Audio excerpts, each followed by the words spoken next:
All right. Welcome to Keys to Home. Hey! Season 4, episode 10. Is that right? Season 3, episode hold 11. on. Hold on. I am tracking this. Give me a second. No, it's season 4, episode 10, I think. Yes. No. It's not season 4, episode 11. 11. Okay. Well, I was off on, but yeah. We need an admin for our podcast. I think they make those. Yeah, right. So what's everybody been doing this week? I brought on a new client. Nice. Coaching, career coaching or financial coaching or double? This is financial coaching. A lot of young, late 20-year-olds, early 30-year-olds who have graduated through their spending and hit that time frame of, I better get my act together because if I don't, I'm going to be 40 and trying to figure out life at that point. So it's kind of when it hits, isn't it? Yeah, it kind of, there's a kind of couple phases that I've noticed, and very similar to what I went through. It seems like late 20s, maybe late 30s, and later decades. The other thing is Department of Education. Department of Education is moving, and they're moving the headquarters. I think Linda McMahon is the Department of Education secretary. She's moving that out of Washington, I believe, and downsizing it. We're really at a point where the Department of Education and that Carter administration boondoggle of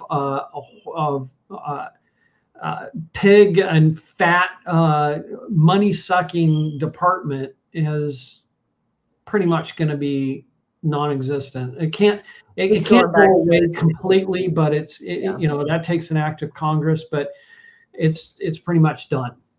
Where is she moving it to? It's somewhere I didn't follow it. I just had gotten the lead story. I know it's going to be out of Washington, D.C., or so it's going to save the taxpayers about $5 million a year from just from the location change. Okay. Yeah. What else is going on with you, Lance? Well, I've been running. Can you hear me? Yeah, I've been running. Yeah. I've been trying to keep people from jumping off the ledge. Interest rates, they went up about a point. So just trying to keep everybody at calm. But people, there's deals happening, right, Jennifer?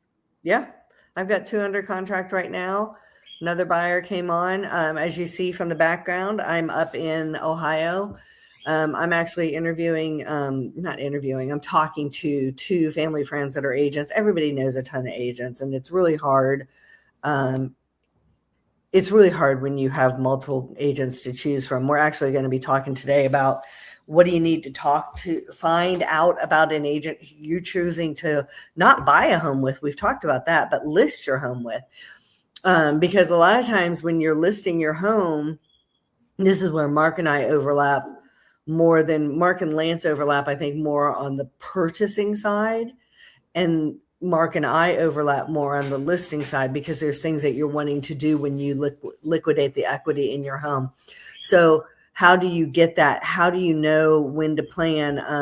How do you know that you're not running into the agent like we talked about last year, who's blowing smoke up your behind about your house is worth $200,000 more than it is, and your timeline's going to be this when it's not? So we're going to talk about a lot of those things. And like I said, I'm putting a lot of it into practice myself. And, do you want to sell for sale by owner or not? What are the benefits? What are the detractions? And some of those sorts of things. So when we're ready to do that, if we're ready now, I'll go ahead and share screen because, ADHD, and I'll lose things if I don't do. So let me see here. Share screen. I know, right? Hey, ADHD is a good thing for me. Windows. Okay, here we are. Doors to the wall. Right? Okay. So is that a beautiful kitchen? Can you guys see that? Yeah. Yeah, that's my old house. I loved that kitchen when I finally got it redone, and I lived there for about 6 months, and then I found my house that I love, and I was like, oh my I was just gonna gosh, I say gotta that. move. You She know, so I just got get it like, done, then she moved. yeah, I love that blue. That blue's called Hail Navy, and the white is Snowbound, and then the walls are Balboa Mist. So if anybody's looking for colors, all right. So let me see here. I'm gonna get this to move. I think I have to pop over here and get this to move over here. Did that? Okay. So as y'all know, I'm at Benchmark, and Benchmark is called that because we're the standard against which you should be measured. So we usually outsell the competition 2-1. We have over 1,800 realtors affiliated with us. The 4 billion, it's way under. I just got our new stats like last week, and I haven't, like, I heard them, but I haven't got the slide deck, so I have to update that. And then, how do you select a qualified realtor agent? So you need to see what their marketing strategies are, what their exposure to other agents, their exposure to the public, their success at securing prospective buyers. What are they going to do when they're showing your home? Then you have to secure your agreement with them, close a transaction, and get your net equity. So everybody thinks that the price is the main thing that realtors do, but if you notice, that was not on that list. Setting the price is not on that list. Setting the price is determined by the market, not you or your agent. So you need to select your agent on their ability to get you the best price in the best time frame, not on which agent suggests the best price. You need to select a competent agent and set the price together based on your needs. Now, what would I mean by that? If you need to move very quickly for whatever reason, then you may price your home a little bit under what you may get for it if you were longer on the market. Our market is incredibly tricky right now. I was talking to the neighbor up here in Ohio, and he said, are you going to price it so that you can negotiate down? And I said, no, that's one of the worst things you can do in this market right now, because they're sitting on the market. There was a stat that came out just this week. Listings outnumber buyers 2-1 right now. So if you want your house to sell, you got to make it look good. Traditionally, if you're looking online, which most people are for houses, they're going to look at 10 houses. So you have to have your house be better than the other 9 if you want them to pick it. That is probably closer. Like, there's so many more houses out there. They're still looking at 10-ish, but there's so many more to choose from that to be in the 10, you have to even be tighter to get there, right? So what do you need to do to get to that? And then the other thing is, if you have a little more time on the market, then you might price it a little tighter, but you don't want your house to sit on this market, because how many homes are sitting? That if your home is sitting, people think that there's a problem with it, because mentally everybody is still in 21. We are 5 years from that. It's been 5 years since the craziness, but our heads are still there as buyers and sellers. And that's not good. And sometimes the buyers' heads are way back in 14, where they think they can get everything on a deal.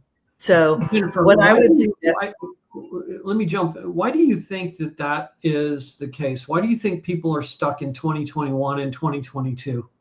It was such an anomaly, and it was an exciting anomaly for sellers.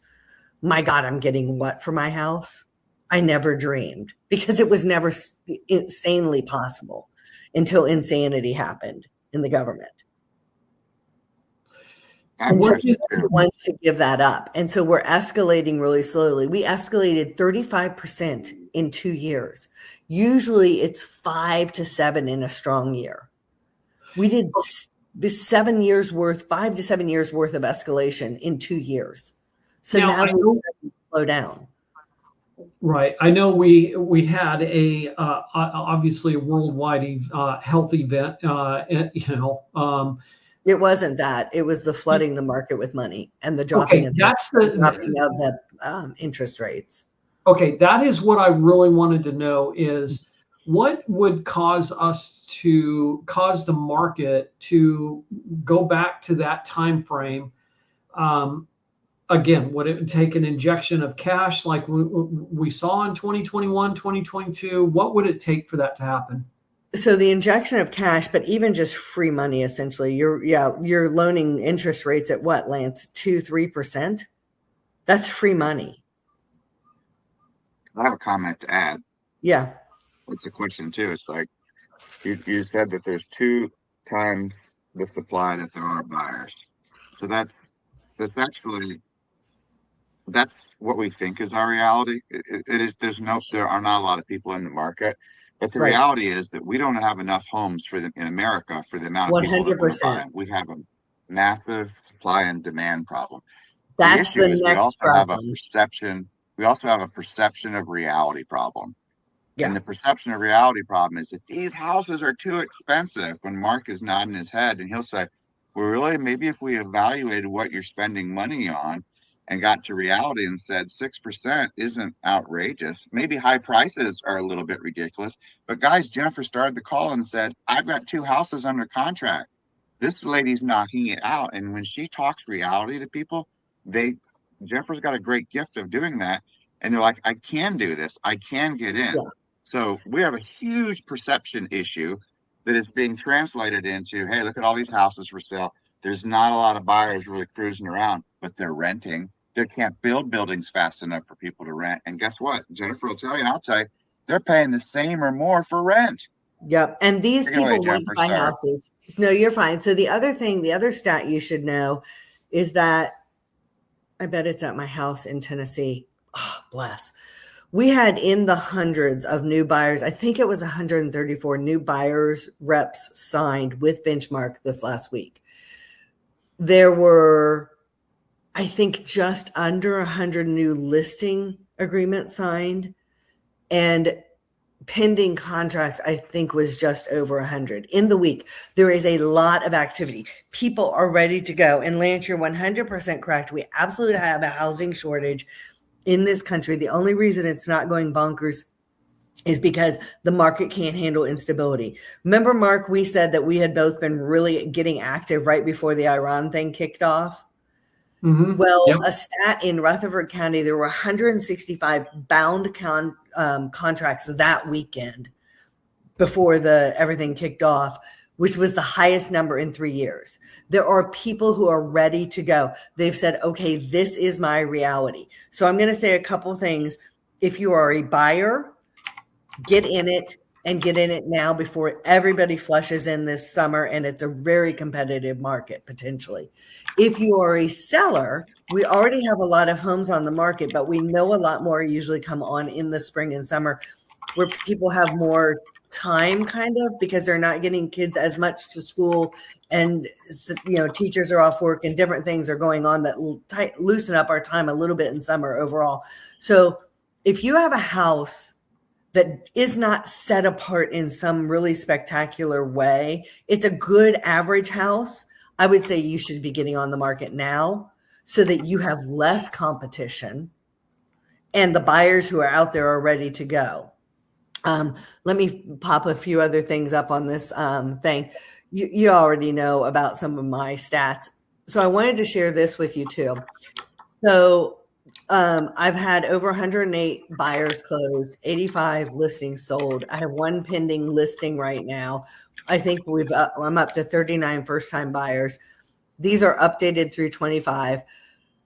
When you're interviewing an agent, if you're a numbers person, and even if you're not a numbers person, this is something you should ask them about. This is your list to sale percent. So you take your listing and you divide it by what you get at the end. You see, I'm always, except for 2019 and 2023, which, were sellers thinking their houses were worth a ton. But they settled in the end for less, and we had longer days on market. I'm almost always 99% to 101% list price to sale price.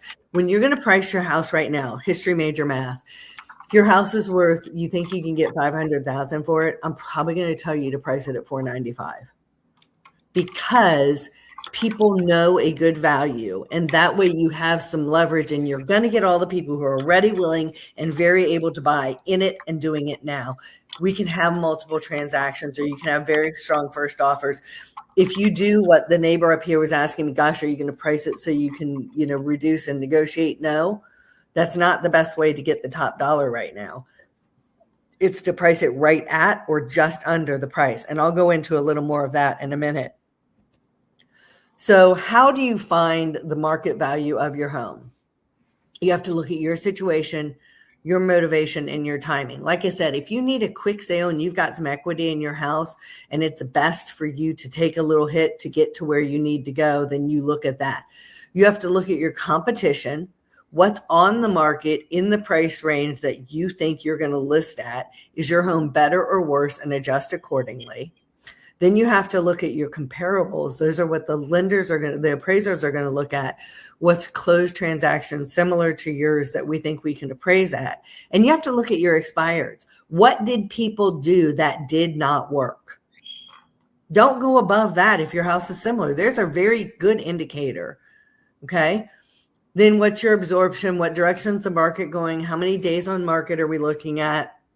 What dollar per square foot are we kind of looking at? What location, size, and amenities set yours apart? What's the difference between maintenance and improvement? I just put a $20,000 new HVAC in. Well, good for you. People in 2026 expect a house to have HVAC. Yeah. I'm sorry that you had to do it right now, but that doesn't mean you're going to add $20,000 to your house. Well, I had to take out a lien to pay child support. Well, I'm sorry that you didn't have the money situated that you could pay your child support, but that doesn't mean the new buyer of your house has to take care of it. So Jennifer, this how you're describing all of those things, those problems is exactly where coaching comes in. 100%. And part of this valuing your house. I'm just a buyer, okay? Mm-hmm. I'm looking at houses, and I see houses that are on the market for 120 days, far greater than what maybe the average home in that area is going for. And immediately, 100% what comes to my mind is there is a financial problem behind that valued price. And it's not necessarily the case. We are longer days on market. We are not going off the market in 1 or 2 days. Now, we can do that if we price it efficiently. But even priced efficiently, sometimes you're going to have maybe 14 to 30 days on market in Tennessee at close to right price. The other thing is when we ask for feedback, and we don't always get it, because thank you, agents, for not doing your job. Your job is to provide feedback and to bring a ready, willing, and able agent. Now, actually, based on that, there are some people who say that one of the next lawsuits is going to be based on agents providing feedback and disclosing their buyer's hands to the seller ahead of negotiations. But an agent can still say whether they think it's appropriately priced or not, right? But one of the feedbacks that we get a lot is, yeah, we think it's in the right price range. Or the market tells you that without words. You're getting showings and you're not getting an offer. You're close, but you're not accurate. And I would drop your price. Okay? You cannot overcome price. You can overcome a lot of other things. So what's your house worth? Your house is worth what is worth to a willing buyer to cause a sale to happen within a reasonable amount of time. That's what your house is worth. If your house is right next door to my grandmother and I need to live close to her, it's worth more to me, right? Let me see here. This is aspirational pricing. This is what I want to talk to you about. You think or you hope that your house is going to get, again, history major math. Let's say I think your house was worth 500, and you're like, no, I really want to try 525,000. Well, what can happen?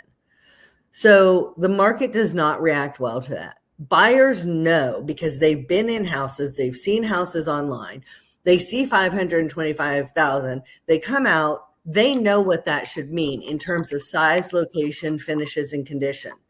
And if it's not, if your house is 500,000, those buyers are going to be very grumpy.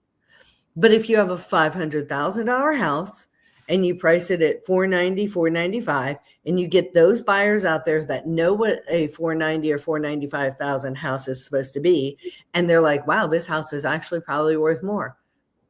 I would offer more. They're going to be excited. This happened to me this week. Buyers went out, they saw a house, it was priced 375. They're like, this house is worth more than that. We would offer 380 on this. This is a good house. The other thing is stair stepping. If you say, oh, I'll just take price reductions, then Mark, what you're talking about happens. The house is on the market longer than it should be. People begin to think that there's a problem either with the seller or the home. And almost always you sell it for under what the market price should be. Like the one that I was talking about up in Clarksville last year that they priced at $700,000 when I told them 525, and they ended up selling it, I think, for 500 or 510. So they lost out on 15,000 over the course of months. Your first showings are your strongest showings. That's that last line. The longer you're on the market, the more in danger you are in of dipping below what market price would have offered you. Yeah, and I mean, if there are people listening and that have experienced what you're going through right now, Jennifer, it's time to figure out how we can handle the personal side of your finances, so that you can move your house. And I can't tell you guys how many times I have met with potential clients and even clients who have said, well, I'm going to sell my house and pay off all my debt. And they look at this thing as and there may be an opportunity to do that, but it's a silver bullet. Okay. Yeah. Meaning that if you are so lucky as to be able to sell the house, use the equity to pay off your debt, and you don't change your behavior, the likelihood is you're going to be right back in the same situation. Not only, and it's just as Lance is pointing out, it's a cycle over and over and over again. The only way to deal with this is to hit it head on with yourself, with the shovel or your income of what you've got, and working with strong, educated, and well-experienced realtors like yourself and mortgage brokers like Lance.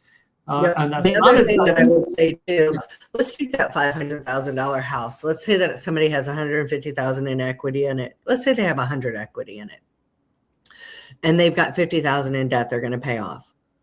I would absolutely strongly encourage them not to rent and pay off the debt that they can, but I would encourage them not to rent. I would encourage them to get into some sort of smaller home temporarily, because house equity is one of the strongest that we usually have. It's very rare that we have a dip or a loss of equity. Even right now, we are not having a loss of equity. What we're having is a loss of potential equity, if that makes sense. I'm not seeing a lot of houses sell for less than they had. The ones that have, in almost every case, if you go back and look at them, they bought them too high to begin with. Yeah. So it wasn't that they've lost equity. They're hitting up to where reason should have had them, if that makes sense. It's not my fault that you put your child support that you didn't pay in a lien. It's not my fault that you went off and paid more than you should have for a house in 2021 because you got swept up on the hype and thought you had to have XYZ. Right. So You've had to help several people this year and last year that bought and overpaid, and then when it came time to sell, you had to be the reality police. Yeah, I hate it. Yeah. But you know what? If you go and you look at my buyer's orientation, I didn't have in 21 and 20, my list to sales percent for my buyers, I think it was 104%. It wasn't 125 and 130%. I wasn't letting my buyers go out and go crazy. They went over market when they needed to get into the house that they wanted, but they did not go out and go crazy because the future's coming and it's got to catch up with you. So let's talk about easy listings. No repairs, no showing, cash offer. Well, first off, you don't have to do a thing to your house to sell it. We've done things to this house here to get it ready to sell. It's taken a lot of time over the last year, and we've been coming out of state to do it. Do we have to do that? Absolutely not. But if we're not going to do it, we have to understand what we're going to get for our home, because price is a reflection of condition. So Mark, if you want to sell your home and you don't want to do anything, no showings, and you want a cash offer, we all have investors that we can get that would do that for you. But a $500,000 house, you might be getting 425, 450, maybe. So you have to take that. And the companies that work on these principles, there's a reason that every company is in business. There's a niche for everything. And if you have a house that you've inherited and it's worth 500,000, but you don't care if you get 425, then great, be done. But they're going to come out and look at your home and say, okay, you don't have to fix it, but 500,000 is not what we're going to give you now. We're going to say we're going to take off for this because we got to paint the whole house. We got to put in new floors. We have to take care of whatever it is that we have to take care of. So they're going to offset that. You know, Jennifer, this is a time where I want to jump in and talk about, if you're a homeowner and you have a responsibility as a property owner, as a homeowner, to maintain your property. Yeah. And if you don't, then you're at the end of the day, if you want to, you're not going to get the money back for what the repairs cost. I mean, right. The fact of the matter is, I mean, I deal with this all the time. I deal with this every single day. It's maintenance versus improvements. Maintenance, I don't have to, as your buyer, pay for your maintenance. It may make your home more attractive to me if it only has a 1-year-old HVAC, but it's not going to add $20,000 to it. Right. One of the things that I own rental property, and so let me just share this with you guys. If I look at a property that is potentially going to be a rental property for me, or even if I wanted to, in my primary home, if I drive up to that property and I see a yard that is full of weeds and has not been maintained, hasn't been cut, and I'm smart enough to know what is weeds and what is grass. Let me explain how I will look at that house. The minute I see that, I immediately tell my realtor here in Texas, take $15,000 off the price. And the minute I walk in, the minute I walk into that door, that front door, my spidey senses are on. I am looking at every single corner. I'm looking at every single fixture. We do that with doorbells, Mark. I always tell people to have your doorbell together. It's funny that you say weeds and grass, and I would tell you to be cautious on that a little bit, because with the pollinators and the situation with the honeybees, there are a lot of people who are stepping away from a lot of the killing products, and who are also stepping away from grass and going more towards a clover grass. Like my grass, my yard is more of what people would consider weeds. So I think there is going to be a slight perceptual shift. Now, if there's weeds all in the garden beds, and I know what you're talking about, unkempt, but do keep in mind that there's been a environmental shift, even among people who are more central on environmental issues. But we call that the doorbell, because if you see the doorbell or something easy and obvious is in disrepair, then you need to take care of that. That's the other thing too, is you can do a home inspection, pre-listing home inspection. A buyer is probably still going to do a home inspection, but that way you can see things that are easy fixes, and you should do it. And I'll tell you something that's coming up all the time on our inspections is a vapor barrier. The vapor barriers, they're down there. Nobody goes in the crawl space. It's still, you look in, you see the vapor barrier. It's still there, but maybe it's scrunched up or whatever. The vapor barrier stuff, I think it's for a 10 by 100 roll is like $90. You can roll it yourself, or you can pay someone, for $2,000, you could do it. But when an inspector goes in and they see crawl space that's newly vapor barriered and all this, they're not, I don't want to say they're not looking as hard. They're not expecting to find as many issues. If they see that the vapor barrier is all scrunched up, or there's evidence that at some point in the history of the 25 years of the house's life, there might have been water run through, newsflash, you're okay to have water in your crawl space. It has to be gone within 72 hours of cessation of rain. So can we sell your home without doing all that? Sure. Can I get you a cash offer? Sure. But if it's a cash offer, we're running at about 70% of what you might get on the open market. If it's an investor offer with a loan, we're running at about 85%, sometimes 90% of what you could get. So if you want that, yeah, we can do that. But here's the other thing. If you're willing to accept that, again, let's use the $500,000 house. If you're willing to accept $475,000 for the ease of it, go ahead and put it on the open market for the ease of it at $475,000, because you might get up to $485,000 with people who are like, oh, I come in, I see this, that's fine, I'll do it. Do a one-day listing of it. Let me see what the next slide is. Okay, we talked about these folks a few weeks ago. If you have to sell your home to buy, the Home Light Company is a great option to do that, what we call a bridge type loan, so that you don't have to make your new purchase contingent on the sale of your home, because you've got this home equity boost there. But again, you have to price your home right so that you're not on the market longer than you need to, because I think they had a 90-day window or something along those lines. Yeah. So Jennifer, I was able to use this product earlier this month. Good. Past client came to me, $3 million home in Brentwood.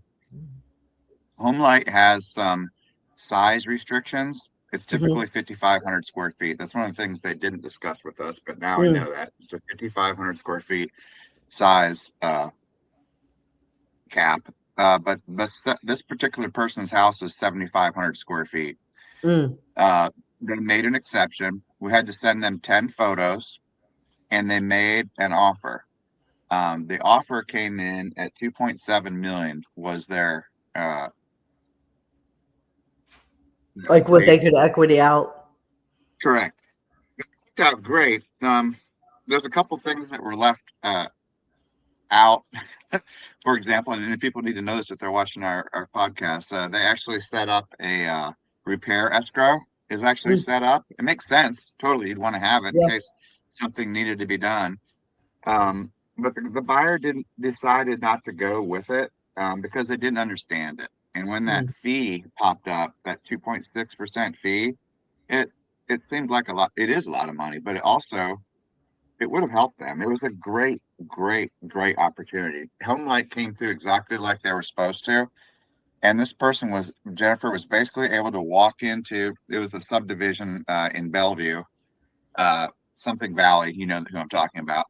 And they were basically going to be able to put $1 million down and just have in cash, non-contingent. It worked. I just wanted to let you know it works. So let me ask you, they were buying new construction? Yes. Okay, let me ask you this. So 2.6 to potentially use this product.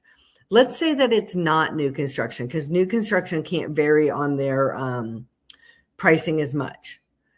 Do you think that you might, with a solid non-contingent or a cash offer, be able to negotiate 2% off of the home you're purchasing to offset that? Yeah, they might. 100% you could have. If you're buying an existing home, usually we expect up to a 3% variance in an offer, especially if it's a cash clean offer. So yeah, it's 2.6, but if it gets you into the home that you need to be in next, and you can leverage that strength of the equity boost to be able to get a better price on the home you're buying, it's an offset of quid pro quo. That's smart. Good job. But you have to be able to realize that. All right, let me see what the next thing I'm supposed to talk to you about. Okay, 3 agreements. We've talked about this before. There's 3 agreements. You have an agreement between the seller and the list agent. What are you paying me to sell your home and get it done? You have an agreement between the buyer's agent and the buyer. What are you paying me to go out and find you the house that you want, get you under contract, and get you to close? Then you have the purchase and sale agreement, which is between the buyer and the seller, in which if the buyer has given the buyer's agent permission, they are allowed to ask the seller to cover through concessions the buyer's agent's compensation. It is not a requirement for the seller. It never has been, but now it's very clear that it's not a requirement for the seller to pay for the buyer's agent compensation. So what are we seeing? We're seeing almost 100% of the time that a seller is prepared at the prices they're listing it at to pay some kind of compensation. The compensations that we're seeing given are anywhere between 2 to 3% of the purchase price. So if you have an agreement for 5 with your buyer's agent and the seller is giving you 2%, then it becomes a situation, do you need to bring that difference to your buyer's agent, or do you need to renegotiate something with your buyer's agent? And is your buyer's agent in a position to renegotiate? But that's kind of what we're seeing. We're also seeing in this market, buyers need concessions a lot. I mean, not a lot of concessions. Oftentimes the buyers are needing concessions. And that's running anywhere from 1 to 3% of the purchase price to cover the cost of the loans. And a lot of it, I think, is the per diem equity. Is that where most of, I think, the closing cost needs are coming from? There's other things that are figuring into it. The insurance has gone up. So as a seller in the market that we have right now, I would tell you to be prepared to be asked to pay title, some closing cost, and for the buyer's agent's compensation, and to mentally prepare yourself for where your threshold is on that, because it's being asked and commonly given. But everything's negotiable. Okay, let's see. We just went over that. Okay, so there's my contact information. Let me pop this off of here, and we'll go back to normal. So do you guys have any comments or questions about the quick run through of how to list your house with Jennifer today? I think it's great, Jennifer. Do you ever get a chance to be with other realtors and share your presentation or fine tune it or critique each other? Or do you really get to see other people's agents? Let me think. I have not done my presentation to other agents in a minute. I think that there were some times last year when I did it in some networking groups where there are other agents present. I know that there have been other people who were previously agents and others who work with agents a lot. And a lot of times they're like, I've not heard it like that before. And I try to take like the best of different things that I hear and go, okay, that's a good something that I need to put into my presentation. You know, like my stats, that's really important to know what your agent's doing and done. What can they get done? You know, and I'm pretty transparent. You want to talk to some of my clients, talk to some of my clients, because God bless, I can't get them to write reviews all the time. I need to. Well, I mean, some people, you know, they don't like the digital footprint, Jennifer. Mm-hmm. So, but the content and the delivery and the presentations are just really so informative. And, you know, it's clear. It's pretty clear that you have a deep level of experience as a realtor, and formulating people, the three of us together as a team working with an individual, the outcomes of this is just fantastic. And a lot of that's we want them to succeed. Their success is our success. The other thing too, I haven't calculated it for a minute. Well, I think it's about a 95% take ratio. So when I go out and do a presentation with a seller, 95% of the time they'll list with me.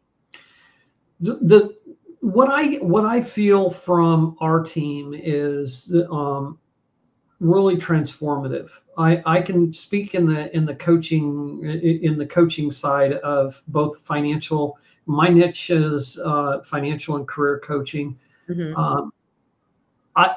It is easy for me to pick up when I am with other coaches who are transactional versus transformative. Yeah.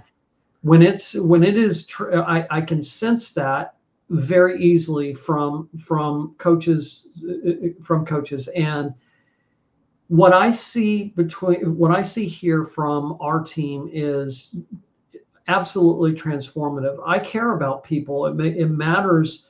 It matters to me that I help people avoid what I went through, and if I can help people avoid that, I'm serving them and hopefully in their life in a much better way.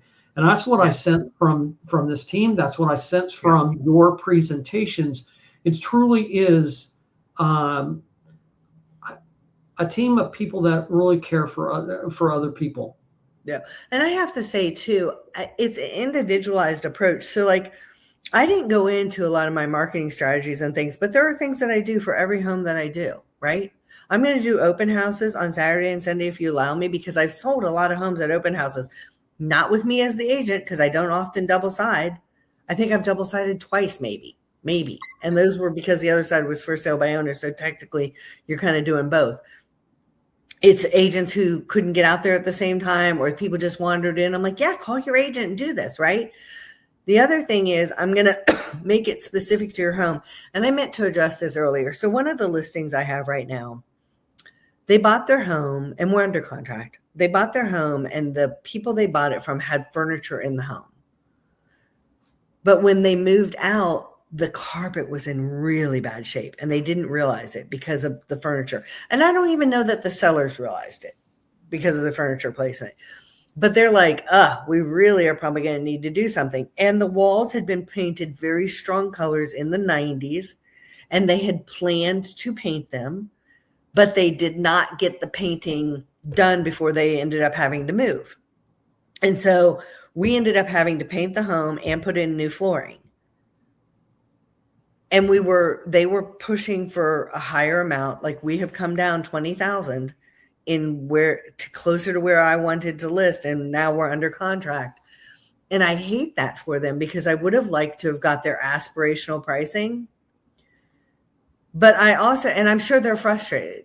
Like, they're realistic. So they're not I have very emotional clients. They're not that.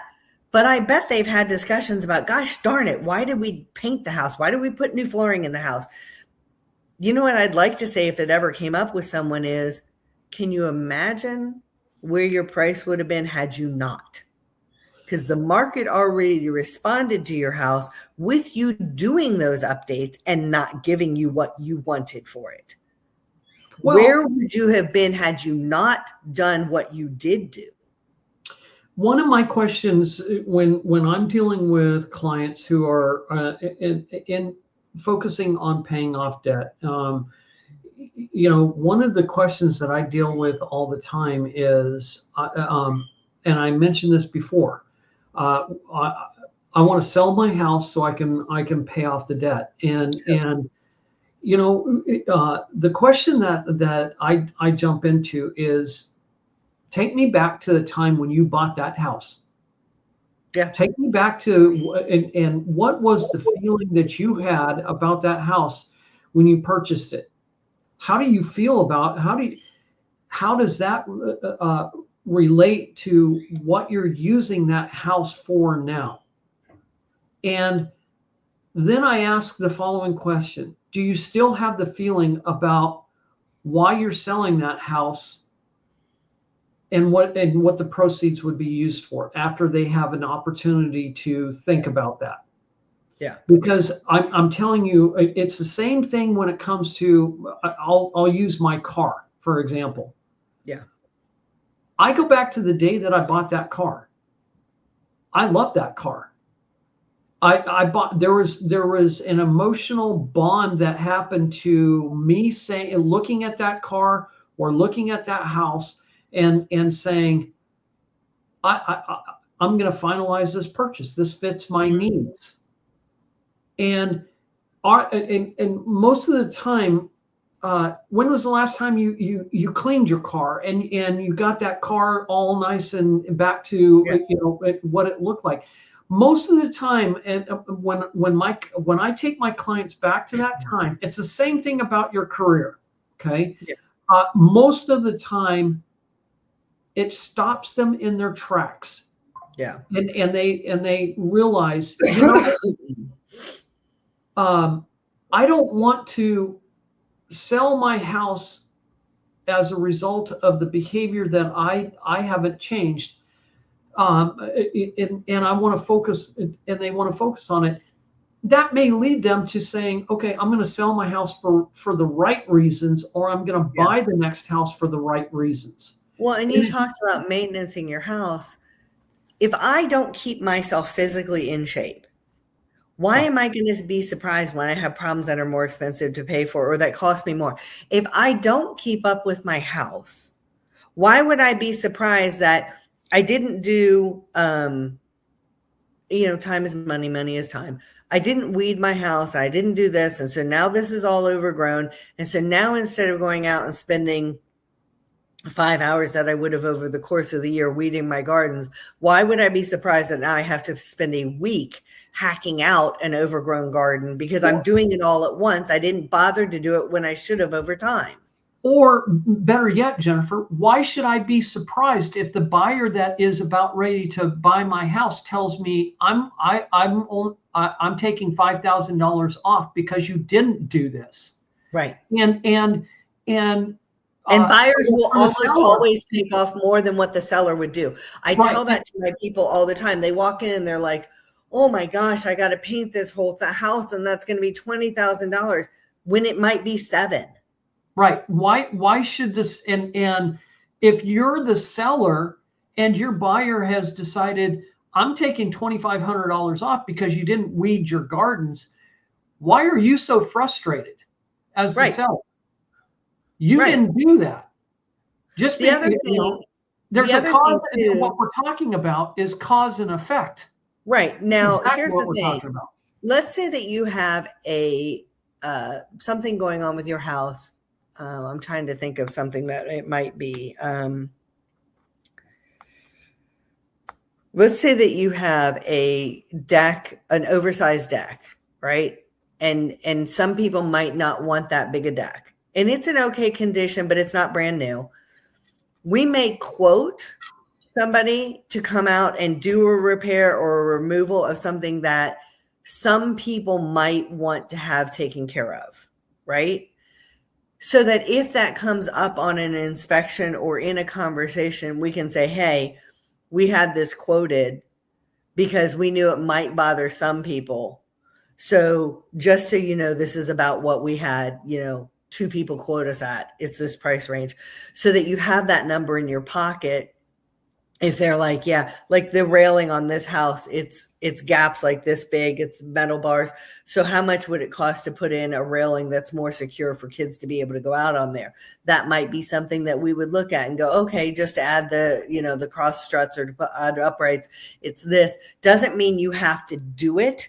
But at least that way you have the number that you can tell the buyer, hey, we could give you this much in concession so that you can retain your liquidity that you would have brought as closing costs. We'll give you those and you can take your money and fix this.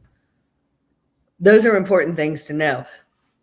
One last thing I want to mention. I have the house that I have under contract. It has structural repairs. You need an agent who has contacts and who has experience too, or that has a mentor. We're all new ones. If they have a mentor they can go to for knowledge, that's right. So we had structural supports put in, and I knew that they were professionally put in because the style that they were, but my people did not put them in.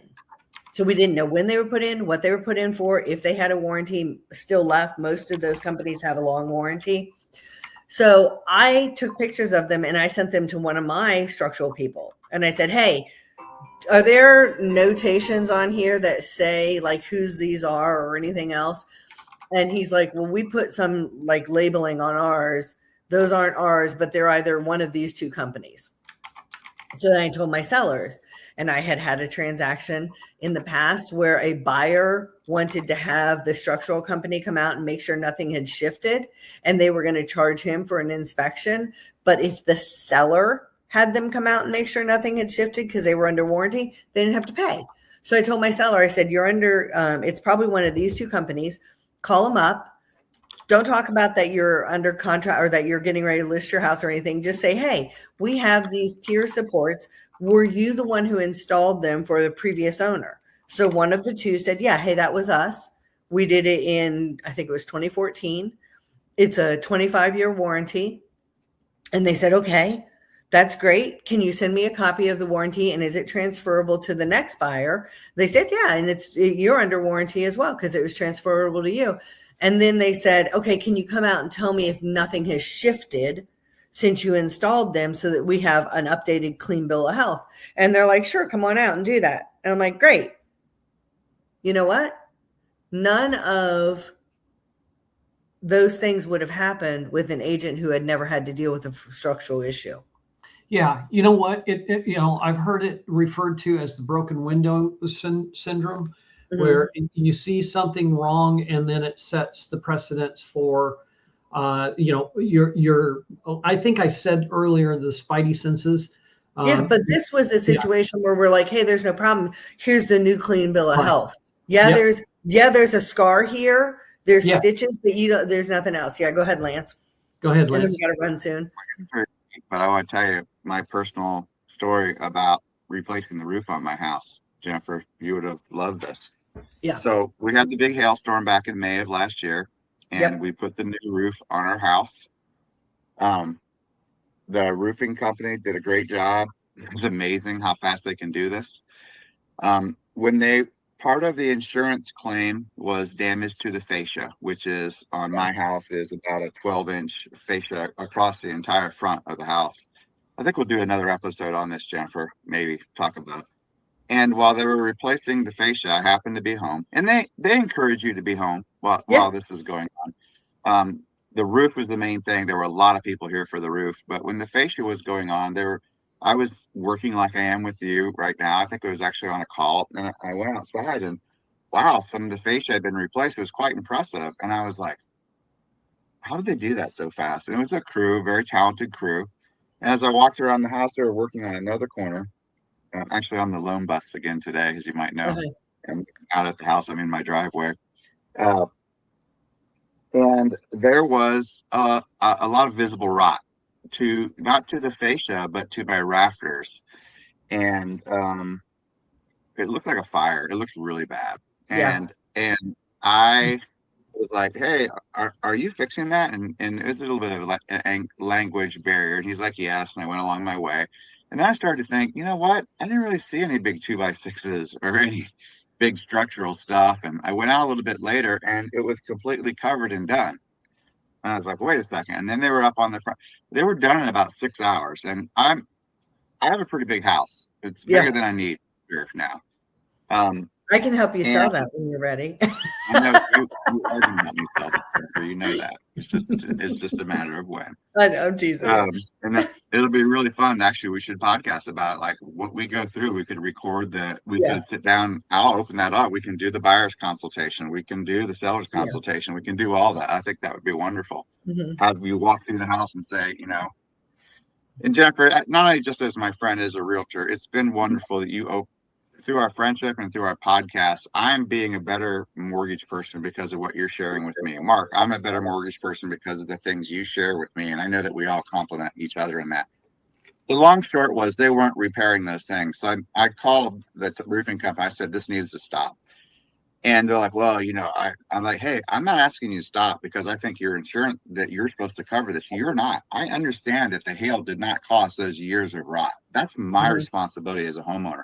And I can tell you right now, when I go to sell this house or I live here another 10 years, this is my investment.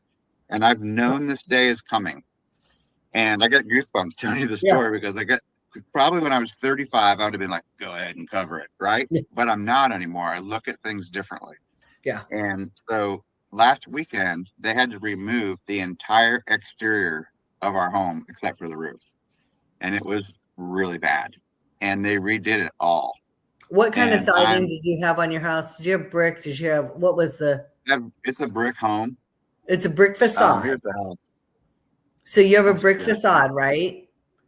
And Yes, the I water have- came down between the brick and the Yep. and the supports. Is that what happened? No, no. If you remember the front of my house, Jennifer, it's got a lot of Gables. peaks and valleys, and they think it didn't have what's called ice guard and some other things. Oh, yeah. And you call it a facade.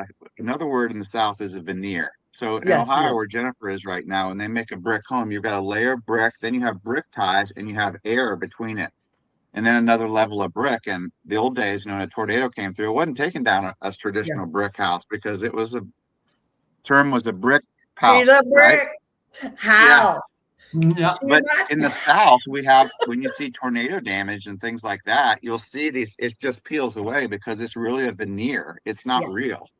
Same with And, Hardy. If you don't install Hardy right, it's going to weep behind there. And I've got some beautiful Yeah. pictures of that. We'll share sometime. So I don't know what it's going to be, Jennifer. It's probably going to be $10,000 or $15,000. It's one of those things like going into the doctor's office. What are those two things we joke about? We go into, you don't know what the bill's going to be, but you agree to it. Yeah. Auto repairs and medical bills. Yeah. Yeah. Yep. So I know it's going to happen. And I have to deal with it, but I'm going to be able to tell the next buyer, you got a good, you don't just have what looks to be a good roof. Here's what I did. And that's the type of stuff that Jennifer's going to have to, that Jennifer coaches people on. Yeah. She's a realtor that on a purchase goes out. We're talking about the connections we all have, Mark. Jennifer's got the connections that I've seen her. This isn't one, this isn't twice. This is half a dozen or maybe a dozen where she, look at her smiling because she deserves this praise, where she works in the cellar, gets the roof done. Oh, it's not insurable. We can't get it done. Well, let's all work together and get that done. Yeah. And it's not one, it's two. It's more than six. Yeah. Connections, you can be a realtor or you can be a realtor. Yeah. Like the top-notch one, like the one in the middle of the screen of our Brady Bunch Thank screen. you. So I wanted to tell you about our roof. I'm glad I got to talk about home light, and I'm glad, I'm not saying that to make myself look cool, but it was a big realization about, I wonder how many houses out there just have the lipstick on. And had you sold that and not known that it was going on, you would not have been trying to shyster somebody. If you hadn't have seen it, you just didn't know. And that's the other thing I try to explain to my buyers and sellers. If you know something about it, you have to disclose it in Tennessee. Mark, what were you going to say? And then we probably got to wrap. Yeah, I know we're getting long here, so I'll make it quick. One of the things that is that I do is I save all of my invoices or all of the repair documents, paper format. Yes, a home book. It's called a home book. Yep, I have a file folder for each one of my properties, and it whatever gets done, I can go back, I can look at it. I've got put your paint colors in it. Paint colors in it. Yep. Put your contacts for who you use for what. Put your flooring choices in there. All those things go in that book. Yep. It's very helpful when you go to sell. In fact, that was there was something else on the listing I have right now. The previous seller was a doctor, and then the current people were Air Force, and they had things. Tim's dad was a CB. You don't think we've got freaking file boxes full of stuff what he's done in this house since 97. Yeah, I mean, I have inspections done on my air conditioner and my heater twice a year, once in the springtime, once in the fall. Yeah. And I have documentation, and let me tell you, that's going to make a difference when I go to sell the house, because I'm going to lay that documentation out. I'm going to say, here is the maintenance plan that I've done over the last 10 years. If you want to carry forth with it, here it is. And that's how you present it. If you would not like, I've done this and you can pay me, right. But you sit it out and you go, hey, if you'd like to carry forth, this is what I've done. And therefore, without saying it, you're saying, I have kept this house, and it is worth more than the other. But that's how you present it. So anyway, we got to probably run away. Yeah. And that's why I can ask for the price that I'm asking for, is because I can back it up with documentation. Yeah. Now, again, maintenance doesn't necessarily make you money. It can retain your money. Right. Upgrades make you money. So just remember that. Yep. There's a difference between upgrades and maintenance. So until next week, when we're going to talk about lending in some fashion, I don't know what we're going to talk about for sure. Lance, are we talking about problems in lending or what you're seeing in lending, or? We can talk a little bit about what happens when a rate goes up 1%, what it really changes from a dollar figure, what it changes in the psyche, etc. And I would argue that it's having too much impact on people because of irresponsible understanding of finances. And Mark will be able to really play into that with me. Sounds good. Oh my God, rates are up 0.5%. I just can't do it anymore. It's not. Then you have other things. Then let's shift to the guy on the left here and let's get these things in focus, because your pushback isn't reality, right? Right. It's asymptomatic of what's going on, and Mark can talk to that. Yep. All right. Sounds good. Until next week, guys. Podcast. I think we're going to get some great AI from this, guys. I think there's some really good bullet points. Well, I do for too. sure.